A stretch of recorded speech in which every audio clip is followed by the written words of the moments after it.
광야에서 이스라엘 백성들이 원망 불평을 하는 내용이죠. 왜 원망을 하느냐? 광야에 나온 이후로 이스라엘 백성들이 먹을 수 있었던 것은 만나밖에 없었기 때문입니다. 만나는 쉽게 말하면 조그마한 씨앗인데, 그게 하나님이 아침이 새벽이 되면 이스라엘 백성들 진 사방에 눈처럼 내리게 하신 거예요. 그래서 백성들이 그거를 걷어다가 빻아가지고 가루를 내서 반죽을 해가지고 빵을 구워 먹었었습니다. 근데 이것도 하루 이틀이지 계속 먹으니까 물리는 거예요. 그래가지고 백성들이 지금 원망 불평을 하는 겁니다. 그래서 고기도 좀 먹고 여러 가지 먹고 싶다, 이렇게 원망을 하는 것이죠. 자, 백성들이 하나님께 원망을 하는 이유는 음식 때문이 아닙니다.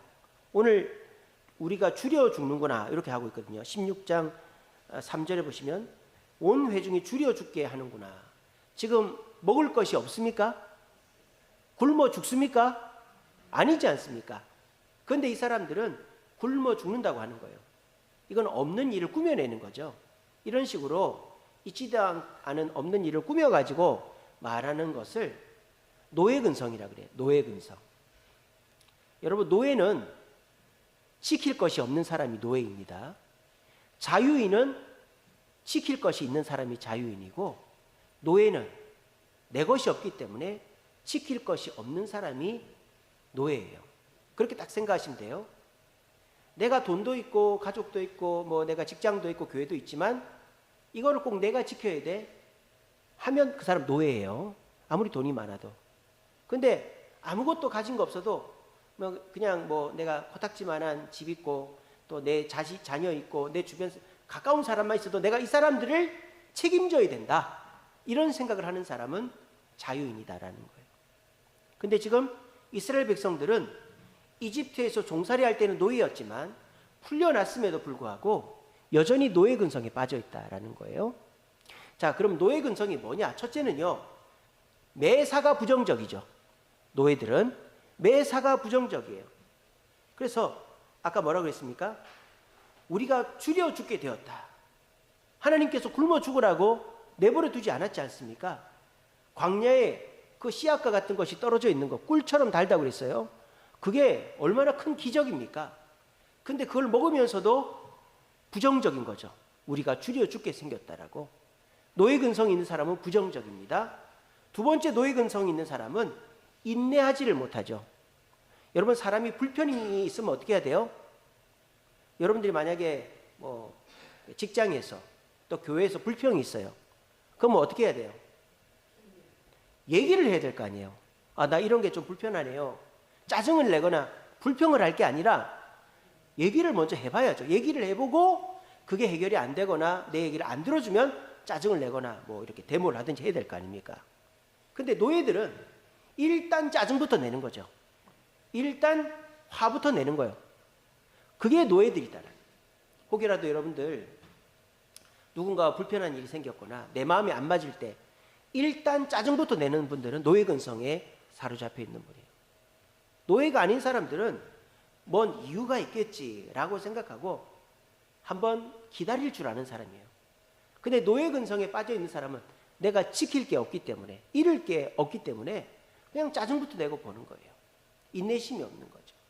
세 번째로 노예 근성에 빠져 있는 사람은 멀리를 못 보죠. 당연하죠. 지킬 게 없기 때문에, 내가 가진 것이 없기 때문에 멀리를 못 봐요. 그래서 어떻게 합니까? 당장 힘들고 어려우면 짜증내고 불평하고, 또 뭔가 잘해주면 웃고. 이게 노예 근성에 빠져 있는 사람입니다. 우리 옛날 말에 조삼모사라는 거 있지 않습니까? 원숭이를 키우는데 아침에 3개 주고 저녁 때 4개 주니까 원숭이들이 왜 이렇게 작게 주냐고 막 짜증을 내는 거예요. 그래서 주인이 아침에 4개 주고 저녁 때 3개 주니까 원숭이들이 아이고 감사합니다 이랬다라는 거 아니에요. 그게 조삼모사 아닙니까? 우리 사람 마음이 그렇게 조석변한다 그러잖아요. 아침 저녁으로 바뀐다 이 말이에요. 그러니까 우리의 삶 속에서 너무 그냥 눈앞의 것만 보면은 금방 짜증이 나고 화가 나게 되어 있다라는 거예요. 노예 근성에 빠진 사람은 매사가 부정적입니다.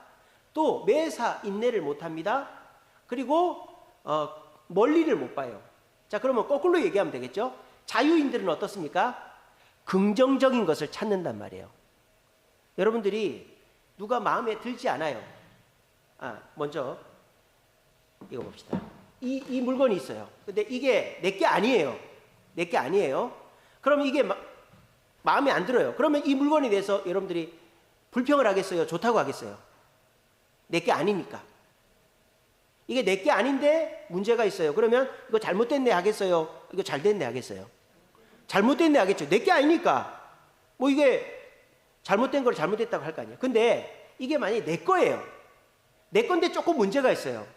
그러면 이게 내 건데 문제가 있다고 얘기를 하겠어요? 그래도 이거 좋은 거다고 얘기하겠어요? 그렇죠. 그게 사람 마음이다 이 말이에요. 지킬 것이 있는 사람은 내 지킬 것의 장점을 봅니다. 근데 지킬 것이 없는 사람은 남이 아무리 좋은 것도 저건 나쁜 거다, 나쁜 거다, 나쁜 거다 그런단 말이에요. 자유인들은 단점을 보지 않고 장점을 보는 겁니다. 그리고 자유인들은 기다릴 줄 알죠. 여러분 집을 샀어요. 근데 집이 내 마음에 들지 않아요. 근데 그 집이 내 마음에 들려면 어떻게 되냐? 여기도 좀 손보고 또 이렇게 좀 이렇게 가꾸어 가지고 이제 좀 그렇게 해놔야지 내 마음에도 들고 남도 초대도 할 수 있는 것이죠. 이것처럼 내 거면은 어떻습니까? 조금 마음에 안 들어도 그걸 좀 기다릴 줄 알고 다듬을 줄 알죠. 그게 자유인이다. 또 자유인은 어떻습니까? 멀리 보는 거죠. 멀리. 여러분들이 뭐 사업체를 운영하고 있다. 근데 내가 이 회사가 지금 힘들어요. 사장이 짜증을 내고 사장이 그만두겠다고 하면은 그 회사는 이제 망하는 거죠. 근데 사장은 어떻습니까? 우리 회사 비전이 있다. 우리 회사 잘 될 거다. 조금만 참자. 이게 사장 아니겠어요? 이런 거란 말이에요. 이스라엘 백성들은 지금 현재까지만 해도 노예 근성에 빠져 있다라는 거예요. 근데 하나님은 이스라엘 백성들을 노예에서 자유인으로 바꾸시려고 하는 거예요. 근데 이스라엘 백성들이 이 노예 근성을 빨리 없애버렸다면 빨리 자유인이 되고 자유인의 기쁨을 누렸겠지만 이 이스라엘 백성들은 그 노예 근성을 쉽게 포기를 안 한 거예요. 그래서 광야에서 몇 년 동안이나 있었습니까? 40년 동안이나 있었던 것입니다. 그래서 이 이스라엘 백성들은 지금 경계선에 있는 사람이라는 경계선. 어떤 경계선? 뭐 이집트에서 가나안 땅의 경계선이기도 하지만 광야가 어떤 경계선이냐? 노예에서 자유인이 되는 경계선에 있단 말이에요. 그러니까 이스라엘 백성들이 자유인이 되기 위하여 긍정적이고 인내하고 미래를 바라볼 줄 알면 이들은 더 빨리 가나안 땅 들어갔고 진정한 자유인이 될 수가 있었겠지만 오늘 이 음식 때문에 불평하는 것처럼 부정적이고 참지 못하고 앞에 것만 바라보니까 40년을 떠돌게 되었다라는 것입니다. 옛날 속담에 이런 말이 있습니다. 문턱에 앉으면 가난하게 산다. 문턱에 앉으면 가난하게 산다. 이런 말이 있어요. 이 말의 뜻이 뭐냐? 이도 저도 아니게 살면 안 된다라는 거예요. 문을 넘어가든지 들어가지를 말든지 그렇게 해야 되는데 문턱에 앉아가지고 들어갈까 말까 그렇게 생각하고 있으면 아무것도 안 되는 거예요. 그러니까 사람은 결정을 해야 된다는 거예요. 내가 경계를 넘든가 아니면 들어가지를 말든가 결정을 해야 되는데 문턱에 앉아가지고 생각만 하고 있으면 그 사람은 가난해질 수밖에 없다라는 것입니다. 여러분들은 지금 신앙의 경계에 있는 분들입니다. 은혜를 충만히 받을 수도 있고 아니면은 그냥 하나님 계시고 살아계시지만 그걸 느끼지 못할 수도 있고 또 신앙생활의 기쁨을 누릴 수도 있지만 신앙생활의 불편함만 짜증낼 수도 있고 또 나중에 부흥과 축복과 은혜를 기대할 수도 있지만 지금 당장의 어려움에 짜증만 낼 수도 있는 거예요. 오늘 이스라엘 백성들은 신앙의 경계에서 문턱에 주저앉아서 40년을 허송세월했습니다. 그럼 여러분들은 어떠실까요? 여러분들은 지금 이 신앙의 경계를 넘어서 가지고 노예가 아니라 자유인의 자유와 행복을 누리려고 하는 분들입니까? 아니면 여전히 문턱에 앉아서 이게 나쁘네 저게 나쁘네 부정적이고 좀 빨리 좀 해주지 왜 이렇게 늦냐 인내하지 못하고 또 눈앞에 있는 것에만 웃고 울고 근시안적이고 이렇게 하고 있다면 저와 여러분들은 이 경계를 넘어서지 못한 노예의 근성에 빠져 있다는. 그래서 오늘 하나님께서 노예 근성에 빠져 있는 이스라엘 백성들을 어떻게 자유인으로 경계를 넘어서 자유인 되게 하시는지를 말씀을 통해 살펴보시면서 여러분들도 교회는 나오지만 봉사하고 헌금하고 주님 뜻대로 살려고 애를 쓰고는 있지만 이것으로 인하여 내가 참 기쁨과 만족을 누리지 못하고 있다면 내가 여전히 노예 근성에 빠져 있구나, 부정적이고 인내하지 못하고 근시안적으로 살고 있구나 하는 걸 깨달으시고 오늘 하나님께서 광야로 나온 이들을 자유인으로 만들기 위해 세 가지를 가르친 것처럼 여러분들도 이 가르침을 받아서 노예가 아니라 자유인으로 신앙이 주는 참 만족과 기쁨을 받아 누리는 저와 여러분 되시기를 간절히 바랍니다. 하나님께서 노예 근성에 빠져 있는 이스라엘 백성들, 지금 음식 때문에 짜증내는 이스라엘 백성들을 데리고 나와서 어디로 가셨느냐? 시내산으로 가셨습니다. 시내산까지 딱 갔단 말이에요. 시내산에 가서 하나님이 이스라엘 백성들에게 뭘 주시죠? 율법을 주시죠. 하나님의 말씀을 주십니다. 자, 그러면 하나님께서 율법을 주신 이유가 뭘까요? 알아야 바르게 산다는 것이죠. 하나님은 모르고 짓는 죄는 용서해 주십니다. 근데 알고 짓는 죄에 대해서 벌을 하시는 것이죠. 그래서 지금 이스라엘 백성들이 광야에 나와가지고 시내산 전까지 원망하고 불평한 거는 하나님이 뭐라고 하지 않아요. 물을 달라면 그냥 물을 주시고, 고기를 달라면 그냥 고기를 주시고, 뭐 싸움에서 이기게 해주시고. 근데 율법을 받고 시내산에서 율법 받은 이후로부터 원망 불평하면 하나님이 벌을 내립니다. 그래서 이 율법이라는 것은 무엇을 의미하느냐? 너희들이 알면 아는 대로 행동해야 된다. 그래서 하나님께서 주신 율법의 뭐 십계명이라든지 또는 뭐 제사 지내는 법이라든지 남을 용서하는 법이라든지 이런 것들, 하나님이 율법에서 주신 그 말씀을 이제 알았으니까 그 율법대로 살아야 된다는 거예요. 이거를 더 간단하게 말씀드리면 뭐냐? 우선순위가 바뀌어야 된다는 것입니다. 과거에는 네가 아는 대로, 네가 원하는 대로 살았지만은 이제 하나님 말씀을 듣고 하나님이 원하는 걸 들었으니까 하나님이 원하신 대로 살면 너희는 경계를 넘어서 자유인의 기쁨을 누릴 수 있다라고 말씀하시는 겁니다. 잠언 3장 6절 말씀입니다. 너는 범사에 모든 상황에서 그를 인정하라. 그리하면 내 길을 지도하시리라 그랬습니다. 여러분들은 하나님이 여러분들을 인도하셔서 여러분들의 문제를 해결해 주시길 원하시죠. 근데 그렇게 되려면 경계를 넘어야 돼요. 어떤 경계를? 범사에 하나님을 인정하는 삶의 우선순위를 하나님께 두는 경계를 넘어서야지만 하나님께서 범사에 내 길을 지도하신다 이 말이에요. 경계를 넘어서지도 않은 채 하나님이 원하시는 삶의 우선순위를 하나님께 두지도 않은 채로 하나님 내 삶을 지도해 주시고 문제를 해결해 달라고 그러면 하나님이 해결을 안 해준다 이 말입니다. 그래서 한번 잘 생각해 보십시오. 여러분들이 예수 믿기 전에 뭐 죄 짓고 내 마음대로 하고 하는 거에 대해서 하나님 말씀하지 않습니다. 근데 주일날 교회 와서 말씀 듣고 아는데, 하나님 말씀을 듣고 아는데도 여전히 하나님 요거는 죄송합니다, 요거는 제가 이번에 제 마음대로 할게요, 봐주세요, 이런 게 자꾸 늘어가면 그분은 노예 근성에 머물러 있을 수밖에 없다는. 여러분들이 진짜 자유인으로 하나님이 주시는 만족을 누리려면 내가 하고 싶지만은, 내가 옛날부터 이렇게 했었지만은 이거를 주님을 위해서 참고 내려놓고 주님이 내 삶의 우선순위가 되어질 때 하나님은 여러분들의 범사를 지도하시고 축복으로 인도하신다는 거예요. 이걸 한번 체험해 보면 압니다. 이 사실을 기억하셔서 이스라엘 백성들에게 율법을 줘서 그 율법을 지키면 범사에 복을 준다는 것을 가르쳐 주신 것처럼 오늘 말씀을 듣고 내가 하나님의 말씀을 알게 되었으니 그 말씀대로 순종함으로 하나님이 범사에 나를 복을 주시는 것을 체험해 보겠다 다짐하시고 범사의 주님을 인정하시고 말씀을 우선하여 행복한 삶 사시는 저와 여러분 되기를 간절히 바랍니다. 두 번째, 하나님이 이스라엘 백성들에게 주신 게 뭐냐? 만나와 메추라기를 주시죠. 만나는 이제 빵 만드는 재료고 메추라기는 조그마한 철새예요. 제 이 주먹만한 철새. 원래 나일강변에 있는 건데 하나님께서 저녁 때가 되면 바람을 불어서 이스라엘 백성들이 진에 앉아있게 했단 말이에요. 그래서 잡아가지고 털 뽑고 구워 먹게끔 했단 말이에요. 자, 만나와 메추라기 맛이 있을까요, 없을까요? 맛있죠. 만나는 그냥 뭐 이게 밀처럼 그런 게 아니에요. 우리로 말하면 이런 거죠. 여러분, 감자가 맛있어요, 고구마가 맛있어요? 감자를 좋아하는 분도 계시죠?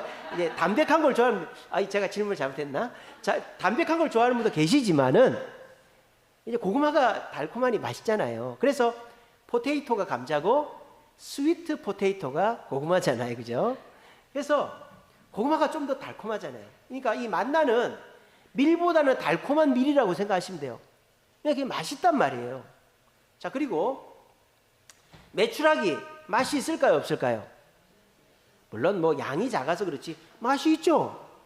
고기 구워서 먹으면 맛이 있잖아요. 근데 이 만나와 메추라기를 40년 동안 먹으면 어떻게 될까요? 질리죠. 자, 그럼 보세요, 여러분. 이스라엘 백성들이 만나와 메추라기를 40년 동안 먹게 된 것이 하나님의 뜻일까요, 아닐까요? 하나님의 뜻입니까, 그게? 누구 잘못으로 그걸 먹게 됐는데요? 하나님은 만나 메추라기 길어봐야 1년이에요. 1년. 시내산 밑에 1년 머물렀어요. 그리고 시내산 밑에서 가나안 땅 들어가 40일이면 가요. 40일이면. 근데 그거 뭐 한 1년 정도 먹는 거는 괜찮잖아요. 뭐 찢어 먹고 볶아 먹고 뭐 이렇게 하면 되니까. 근데 그걸 40년을 먹으려니까 맛이 없다 이 말이에요. 아시겠죠? 원래 만나 메추라기는 맛있는 거예요. 근데 그거를 거기에 머물러 있으니까 맛이 없는 거죠. 하나님의 뜻에 순종해서 가나안 땅 들어가면 젖과 꿀이 흐르는 땅이라잖아요. 과일도 많고 뭐 양도 많고 먹을 게 많아요. 근데 거기 들어가기 전까지는 만나와 메추라기에 만족을 해야 된다 이 말이에요. 근데 이 이스라엘 백성들이 만나와 메추라기에 만족을 못하고 원망불평을 하니까 만나와 메추라기를 40년 동안 먹은 거다 이 말이에요. 이게 우리에게 주는 교훈이 뭡니까? 우리의 삶의 문제 해결의 방법을 주님께 맡겨야 된다는 거예요. 하나님이 광야에서는 만나 메추라기 먹는 거다 그랬는데 백성들이 원망하고 불평하고 하나님 뜻대로 하기 싫어요 이러니까 그거를 40년이나 먹었다 이 말이에요. 여러분들도 하나님 뜻대로 살겠습니다 고백을 할 때 하나님이 말씀 읽어라, 기도해라, 봉사해라, 헌금해라, 전도해라라고 한단 말이에요. 여러분, 말씀 읽는 거 좋아요, 안 좋아요? 대답이 없으시네. 자, 말씀 읽는 거 좋은 거죠. 기도하는 거 좋아요, 안 좋아요? 기도 응답 받잖아요. 전도하는 거, 봉사하는 거 다 좋은 거예요. 헌금하는 거. 근데 그거를 40년 동안 한다고 생각해 봐요. 그러면 짜증이 난다 이 말이에요. 그것만 한다고 생각하면. 근데 하나님이 원하시는 것을 꾸준히 하면은 하나님께서 그거를 통하여 다른 것을 주시는 걸 체험해 보면 어떻게 될까요? 말씀 읽고 기도하고 전도하고 봉사하고 헌금하는 게 재미가 있겠어요, 없겠어요? 있다 이 말이에요. 제가 지금 그 말을 하는 거예요. 이스라엘 백성들이 만나와 메추라기에 만족을 했다면 40일 만에 이 가나안 땅 들어가서 젖과 꿀을 먹었을 거라 이 말이에요. 근데 그 방법, 그것에 만족하지 못하니까 40년을 먹었다 이 말이에요. 우리도 마찬가지입니다. 하나님께서 말씀 읽어라, 기도해라, 전도해라, 봉사해라, 헌금해라 말씀하시는데 하나님 이거 말고 좀 돈도 벌게 해주시고 성공도 하게 해주시고 뭐 원하는 거 건강도 해주시고 이런 거 해주면 안 될까? 그렇게 하나님이 원하는 방법이나 모습이 아니라 다른 걸 요구하면 하나님이 그 다음 단계를 안 주신단 말이야. 경계를 넘어야 될 거 아니에요. 말씀과 기도로 거룩해지면 하나님이 복을 주시는 거예요. 시편 37편 5절 6절입니다. 내 길을 여호와께 맡기라. 그를 의지하면 그가 이루시고 빛같이 빛나게 하신다 그랬어요. 여러분들이 하나님께 맡기는 거예요. 먼저 내 시간과 내 정성과 내 것들을 맡기면 하나님을 믿고 신뢰하면 하나님이 그 다음 단계를 주시는데 하나님께 맡기지 못하고 여전히 내 것이 중요하고 내가 원하는 것이 먼저 들어줘야 된다 생각을 하면 그 다음 단계를 하나님이 안 주신다. 경계를 못 넘어간다는 거예요. 아시겠죠? 그래서 여러분들 하나님은 만나와 메추라기만 주려고 이스라엘 백성들 출애굽시킨 게 아니잖아요. 근데 백성들은 만나 메추라기에 불평하니까 결국 만나와 메추라기를 40년이나 먹은 거잖아요. 하나님 여러분한테 성경 읽고 기도하고 전도하고 봉사하고 헌금하라고 한 이유가 그것만 하라고 하시는 게 아니에요. 그거를 하면은 여러분들의 문제도 어려움도 건강도 자녀도 다 해결되게 해주시려고 그거를 먼저 하라는 거 아니에요. 그럼 그거를 먼저 하면 어떻게 돼요? 하나님의 뜻을 먼저 하면 이후에 내 것을 이루어 주시는 거 아니겠어요? 그렇게 하라고 먼저 주님이 요구하시는 거예요. 근데 하나님 이거 말고요, 이 방법 말고요, 다른 거 내가 원하는 거 먼저 해주시면 해볼게요. 그런 식으로 하니까 40년 동안 만나 매출하기를 모은 것처럼 우리도 성경 읽어도 깨달음이 없고 기도해도 재미가 없고 그렇게 계속 다람쥐 쳇바퀴 돌는 신앙생활 하는 거예요. 여러분들 신앙이 재미가 있으려면요, 하나님 시키는 대로 하세요. 하나님께 맡겨버리세요. 전도하라면 전도하고 기도하라면 기도하고 봉사하면 봉사하는 거예요. 그렇게 하다 보면 하나님이 내가 생각지 못한 복을 주시는 거예요. 그러면 어떻게 돼요? 나중에는 하지 말라고 그래도 기도하고 전도하고 봉사하게 되는 것입니다. 이 사실을 깨달으시고 지금 만나와 메추락이라는 이 문턱에 걸려가지고 넘지 못하는 이스라엘 백성들, 그래서 40년 동안 만나 메추락을 먹은 그 어리석은 사람들처럼 되지 마시고 하나님께서 여러분들한테 말씀 읽고 기도하고 하나님 뜻대로 봉사하고 전도하라고 하는 그 말씀 앞에 막 핑계대거나 짜증내지 말고 순종하심으로 그 다음 단계에 있는 복과 만족을 누릴 수 있는 저와 여러분 되시기를 간절히 바랍니다.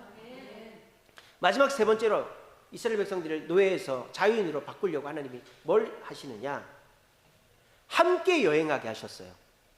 여러분, 노예들은 함께 있을 필요가 없죠. 옛날에 그 그리스 아니죠.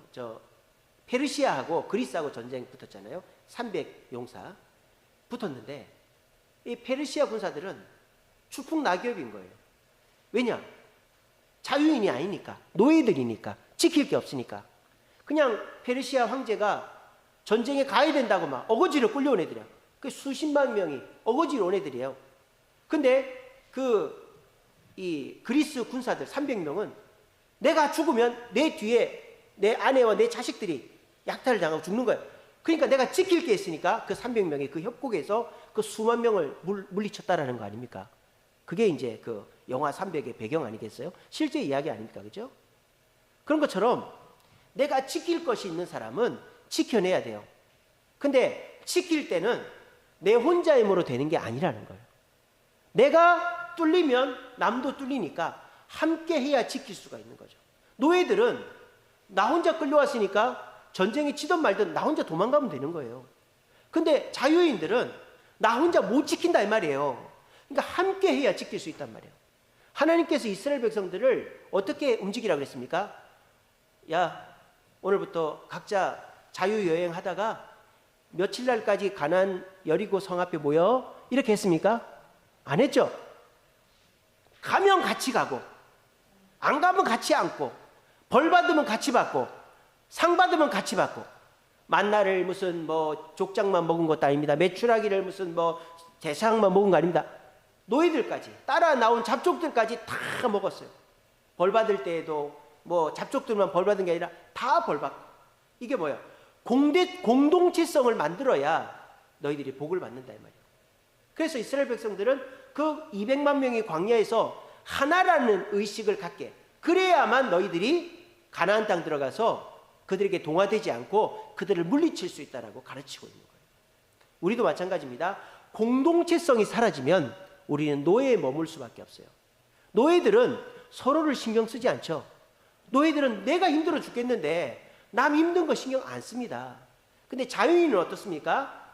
남을 배려한단 말이에요. 왜? 그래야 나도 배려받기 때문이죠. 내가 남을 챙겨줘서 나도 도움을 받아야 내 것을 지킬 수가 있기 때문입니다. 자, 이 대한민국 땅 누가 지킬까요? 우리나라 백성들이 지켜야죠. 외국 사람들, 중국 사람들 한국 많이 들어왔습니다. 전쟁 나면 어떻게 할까요? 입대하겠어요? 다 도망가버리고 말지? 누가 지키겠어요? 우리 한국 사람들이 지키는 거죠. 저는 우리나라 전쟁 나면 한국 사람 도망 안 간다고 생각합니다. 왜냐? 이 한국 남자들은 다 총을 쏴봤거든. 전 세계에서 우리나라 사람들처럼 남자들이 총 많이 쏴본 나라가 없어요. 예전에 LA 폭동 났을 때 한국 사람은 코리아 스나이퍼라 그랬어요. 스나이퍼. 한국 남자들이 옥상에 올라가가지고 M16 들고요. 조준사격하는 거예요. 멀리서 오는 애들 한 방씩 땅땅 쏴가지고 죽이고 또 발바닥에 쏴가지고 못 오게 하고. 그래서 코리안들은 다 스나이퍼라 그랬었어요. 왜? 다 예비역들이니까. 그래서 저는 우리나라 전쟁 나면은 도망갈 사람 아무도 없다서요. 나라를 지키기 위해서. 이게 뭐예요? 공동체성이단 말이에요. 그게 경계를 넘은 자들이단 말이에요. 그래야 모두가 행복해진단 말이에요. 여러분, 이스라엘 백성들이 받은 율법에 보면요, 첫째는 제사 지내는 법이고요, 둘째는 이제 십계명 이런 것들이고, 셋째가 뭐냐? 인간들 사이에서 서로 해를 끼쳤을 때 얼마를 배상하고, 서로 다치게 했을 때 이 정도만 상대방한테 책임을 물고, 뭐 서로가 뭐 간음죄, 뭐 도둑질 이런 거 했을 때, 남의 소가 내 밭에 들어서 풀을 먹었을 때 그 소를 빼앗지 말고 뭐 5분의 1을 배상하고 뭐 이런 것들. 그 율법에 보면은 사람과의 관계에서 어떻게 대처해야 될 것인가가 많이 나옵니다. 그 이유가 뭡니까? 자유인은 함께 살아야 지킬 수가 있다는 거예요. 여러분, 우리가 지킬 것이 있다면 각자 살면은 지킬 수가 없어요. 하지만 함께 할 때 우리는 하나님이 우리에게 주신 것을 더 늘려갈 수 있어요. 갈라디아서 6장 2절입니다. 너희 짐을 서로 지라. 그리하여 그리스도의 법을 성취하라. 이런 말씀이 있습니다. 자, 노예는 이기적입니다. 나밖에 몰라요. 내가 지금 힘드니까 남은 모르겠고 나 혼자 쉬어야 되겠다. 이거를 링겔만 효과라고 하죠. 링겔만 효과. 10명인데 힘쓰는 사람은 5명밖에 없어. 이게 링겔만 효과예요. 노예들이 10명이 서서 줄다리게 하면은 지는 거예요. 근데 자유인이 책임감을 갖고 있는 사람이 7명만 있어도 10명의 노예를 이깁니다. 그게 뭐예요? 시너지 효과라는 거예요. 시너지 효과. 시너지 효과는 사람이 많으면 10명이면 20명의 힘을 내는 게 시너지 효과. 시너지의 반대가 링겔만 효과거든요. 그래서 우리가 뭐 이렇게 적은 인원이라도 다 책임감을 가지고 주인의식을 가지고 있으면 1000명, 10,000명 있는 데보다 훨씬 더 뛰어난 것이죠. 하지만 1000명, 10,000명 있어도 각자 생각이 다르고 자기가 우선하면은 금방 흩어져 버리는 거예요. 그래서 우리가 더 많은 은혜를 받고 행복한 삶을 살려면 나 혼자서는 안 된다라는 생각을 해야 됩니다. 신앙생활은 나 혼자 하는 게 아니라 함께 하는 것이다. 내 것을 지키기 위해서, 내가 믿음 얻고 내가 기도 응답받고 내가 내 신앙과 내 가정을 지키기 위해서는 내 옆에 성도도 그렇게 돼야 된다. 그렇게 해야 나도 좋아지고 옆에도 좋아진다. 이런 마음을 가져야 행복한 신앙생활을 할 수 있게 되는 것입니다. 우리가 교회를 처음 오면 나밖에 모르죠. 누가 나한테 서운하게 하면 그게 서운하고, 또 누가 나 안 챙겨주면 서운하고, 또 내가 필요한 거 있는데 안 도와주면 서운하고 그렇죠. 근데 교회를 오래 다녔다는 뜻이 뭐예요? 이제는 내가 남을 챙기는 것이 익숙해졌다. 그럼 그 사람은 이 교회 주인이 되고 교회를 오래 다닌 사람이 되는 거예요. 교회를 딱 오면 혼자 앉아있는 사람 없나 살펴보게 되고, 밥 먹을 때도 나 친한 사람하고 밥 먹는 게 아니라 내가 그동안 대화 못했던 사람, 새로운 사람이랑 같이 밥도 먹고, 그리고 이제 교회에 무슨 행사가 있거나 뭐 이런 결혼식이 있거나 체육대회가 있다 이러면은 내가 바쁘지만은, 내가 몸이 아프지만은 참여하고 돕고 이러는 사람이 이렇게 많이 하게 되면 그 사람은 이 교회의 주인이 되어지는 사람이다 라는 것입니다. 그런 사람한테 우리 주님은 축복하신다라는 거예요.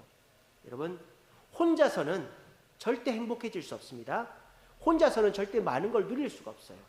우리가 가진 것을 누리고 더 늘려가려면 이기심이 아니라 이타심으로 남과 함께 해야 된다는 생각을 하시고 공존하는 삶으로 행복을 누릴 수 있는 저와 여러분 되시기를 간절히 바랍니다. 말씀을 맺겠습니다. 여러분, 돈을 벌어야 되죠. 여러분, 돈 좋아하시죠? 예. 안 좋아하는 척 하지 마시고. 저도 돈 좋아합니다. 저도 어디서 복권 당첨되면은 교회 빚부터 갚고 싶어요, 저는. 그래서 전 돈 좋아하는데요. 여러분, 돈을 벌려면 어떻게 해야 되죠? 주식하면 되겠죠. 어디 가서 그 고스톱 치고 저 강원랜드 가면 되겠죠. 그러면 망한다 이 말이에요. 돈은 벌고 싶은데 그걸 뭐 주식으로나 뭐 투기로나 뭐 이런 걸로 벌고 싶다고 하면은 그게 장담을 못 한다 이 말이에요. 돈을 벌려면은 문턱을 넘어야 돼요. 경계를 넘어야 돼요. 노동이라는 경계를 넘어야 돼요. 우리가 물론 요즘 세상은 노동소득도 있고 자본소득도 있습니다. 근데 노동소득이 없는 사람은 자본소득을 지킬 수가 없어요. 노동소득으로 자본소득이 계속 보충이 되는 사람은 무리하게 투자하지 않습니다. 근데 노동소득이 없이 자본소득만 갖고 주식이나 땅이나 이런 거 하려고 하는 사람은요, 빚을 내게 돼 있어요. 그렇지 않습니까? 노동소득이 있는 사람은요, 내가 뭐 200만 원, 300만 원, 500만 원 벌어가지고 종잣돈을 만들어서 투자를 합니다. 그래서 가장 이상적인 주식 투자의 방법은 내가 버는 돈의 뭐 한 30%, 많으면 한 40%를 투자하는 게 가장 좋은 방법이죠. 그거 잊어버리는 거예요. 근데 노동소득이 없는 사람은 어떻게 돼요? 투자를 하고 싶어. 돈을 벌고 싶어. 빚을 내서 투자를 하는 거예요. 잘 될 때는 괜찮은데 잘 못 되면 그 사람 망하는 거예요. 그리고요, 이게 노동소득으로 투자를 하는 사람은 주식이 떨어져도 망하질 않아요. 왜? 노동소득이 받쳐주니까. 근데 자본소득으로만 투자하고 사는 사람은요, 주식이 이제 바닥을 치면은요, 내 소득 자체가 없어지는 거예요. 그건 생활할 수가 없는 거예요. 아시겠죠? 그러니까 돈을 주식이나 부동산이나 벌 수 있습니다.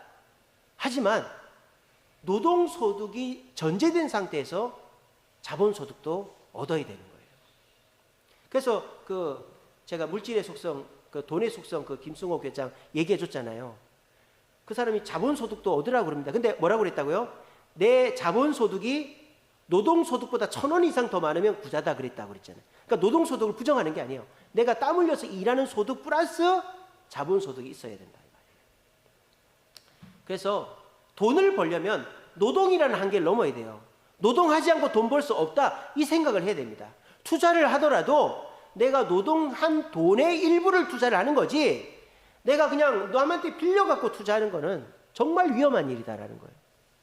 그리고 우리 아이들 이쁘죠? 어제도 우리 유초등부 애들, 우리 교회에는 3명인데 4명이 새로 왔어요.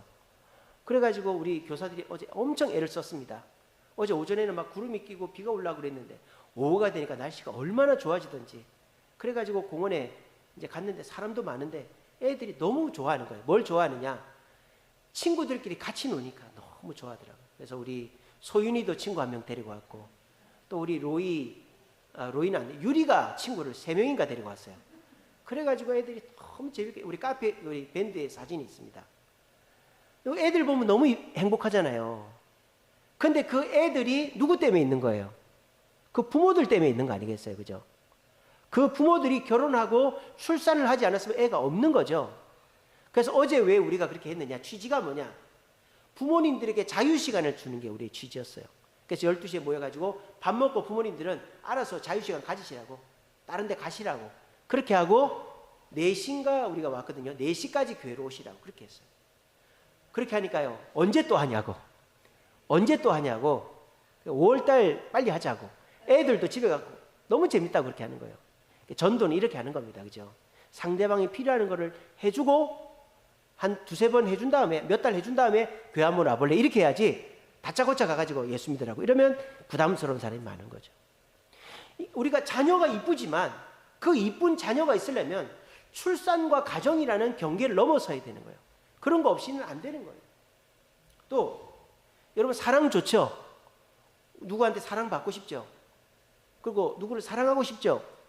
부부간에, 형제간에, 친구간에 사랑 나누고 싶죠? 근데 그 사랑도 그냥 되는 게 아니잖아요. 갈등이라는 경계를 넘어서야 사랑이 이루어지잖아요. 근데 요즘 사람들이 이 갈등을 해결하지를 못하는 거죠. 그게 결혼 자체도 안 하게 되고, 결혼했다가도 이혼을 많이 하는 이유가 갈등을 해결하는 법을 부모로부터, 사회로부터 배우지를 못했기 때문입니다. 좋을 때야, 누가 좋을 때야 좋게 못 지냅니까? 근데 서로가 감정이 상했을 때, 의견이 다를 때, 한번 부딪혔을 때 그거를 푸는 법을 부모한테 또는 그 사회에서 배우지를 못한 거예요. 그러니까 그냥 너는 쿨하게 헤어지자. 쿨한 게 세상에 어디 있어요? 그거는 거짓말 사랑이에요. 쿨한. 사랑은 정말 목숨 걸고 사랑했으면 생각만 하면 눈물이 나야지. 쿨한 거는 세상에 없는 거예요. 그 연예인들 보세요. 쿨하게 헤어졌다고 하지만 그 미운 우리 새끼의 그 어떤 연예인 이혼하고도 그 딸애를 맨날 챙기고, 그러려면 왜 이혼했는지 몰라. 맨날 찾아가고 애를 위해서 뭘 하겠다 그래 놓고 이혼했대. 그러니까 이 갈등이라는 경계를 못 넘은 거예요. 우리가 사랑해서 사랑을 누리려면 갈등이라는 허들, 경계를 넘어서야 돼요. 마찬가지로 이 세상에 그저 주어지는 거는 없다. 돈도 뭐 운 좋게 한번 투자해서 벌 수는 있겠죠. 근데 운이 나빠가지고 와장창 깨지면 그 다음에 생활 자체가 무너지는 거예요. 우리가 자녀도 이쁘죠? 남의 자식 이뻐해봐야 뭐 할 거예요. 나이 들어서 내가 50, 60대인데 내 옆에 아무도 없으면 그 남의 자식이지 내 자식이 아니잖아요. 그리고 사랑 좋지만 내가 서로 부딪혔을 때 갈등을 해결하는 법을 알아야 사랑이 유지가 될 수가 있는 것입니다. 이처럼 우리 신앙생활도 허들을 넘어야 돼요. 경계를 넘어야 돼요. 우리가 예수 믿으면 천국 갑니다. 예수 믿으면 주님이 복 주십니다. 예수 믿으면 교회 와서 행복하고 재미가 있습니다. 근데 그거를 누리려면 경계를 넘어야 되는 거예요. 어떤 경계를? 말씀의 우선순위라는 경계를 넘어야 되는 거예요. 점점 내 생각대로 하던 거를 점점 줄이고 말씀대로 하는 걸 점점 느려야 우리가 신앙생활에 참 재미를 느끼고 성도 간의 행복을 누리고 응답을 받는다 이 말이에요. 그리고 우리가 교회 와서 문제 해결을 받고 싶죠. 가정의, 직장의, 자녀의 건강의 문제 해결을 받고 싶은데 그거를 하려면 어떻게 됩니까? 내 방법대로 하던 거를 점점 내려놓고 주님 방법대로 기도해서 주님 방법대로 해결하는 걸 점점 늘려야 기도의 허들을 넘어야 우리가 문제 해결의 축복을 경험하는 거죠. 또 우리가 교회 오면 얼마나 좋습니까? 서로 사랑하고. 근데 좀 다니다 보면 서로의 단점이 보이기 시작합니다.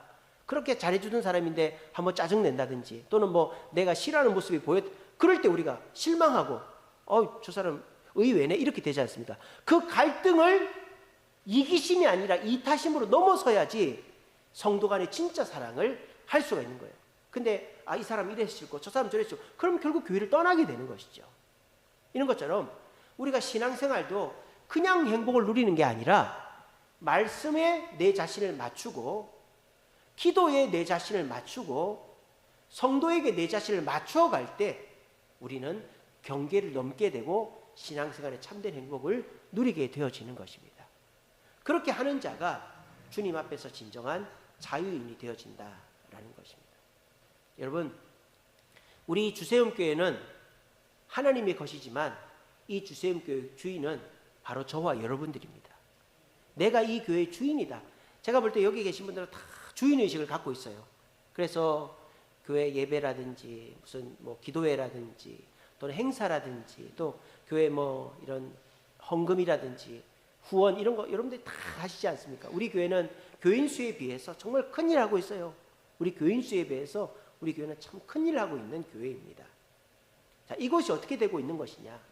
내가 이 교회의 주인이다 생각하고 있기 때문에 내가 이 교회의 주인이고 내가 이 교회에 대한 책임감을 놓치면 난 이 교회를 잃어버린다라는 생각을 갖고 있기 때문에 여러분들이 이 교회에 그렇게 열심히 하고 있다고 저는 생각합니다. 그런데 여러분들의 마음속에 한편으로 이런 마음이 들죠.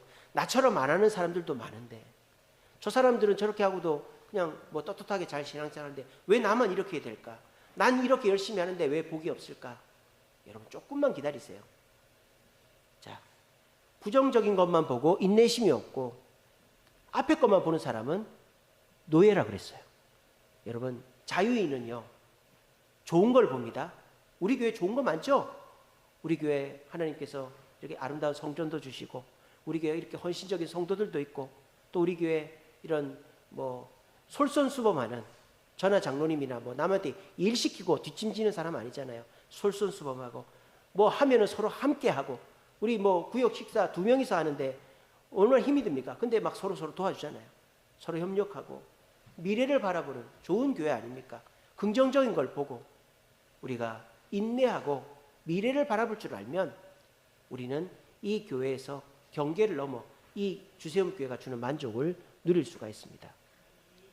저는 어떤 마음으로 이 교회를 섬기고 있을까요? 아유, 왜 이렇게 빨리 전도가 안 되냐? 아유, 왜 이렇게 힘드냐? 아유, 뭐 이렇게 잘 안 되냐? 이런 마음을 할까요? 그러면 금방 지치겠죠. 그리고 그렇게 하면은 1년 만에 끝날 게 40년이 걸린다 이 말이에요. 근데 저는 어떤 마음을 하느냐? 우리 주세움교회 너무 좋다. 제가 이제 이렇게 새벽기도 때나 이렇게 교회를 올라갔다 내려갔다 하면요, 교회가 너무 이쁘고 좋은 거예요. 딱 우리 숫자에 맞게끔 너무 크지도 않고 너무 작지도 않고 필요한 거 다 있고 너무 교회가 너무 좋은 거예요. 그래서 이제 우리 장로님이 교회를 관리를 다 하시지만은 저도 이렇게 저렇게 해보려고 합니다. 여러분 모기가 지금 있어요 없어요? 지금 눈앞에 있습니까? 모기 없죠 그죠? 화장실 들어가도 별로 없을 거예요. 왜냐하면 제가 다 잡았거든요. 제가 이제 지난주에 모기가 막 화장실에 벽에 붙어 있고 막 여러분 눈앞에 왔다 갔다 하니까 누구한테 얘기해도 되지만은 왜 이런가 해서 제가 정화조에 내려가 봤어요. 세상에 모기가 꽉 차 있는 거예요. 약을 넣어도 소용이 없어요.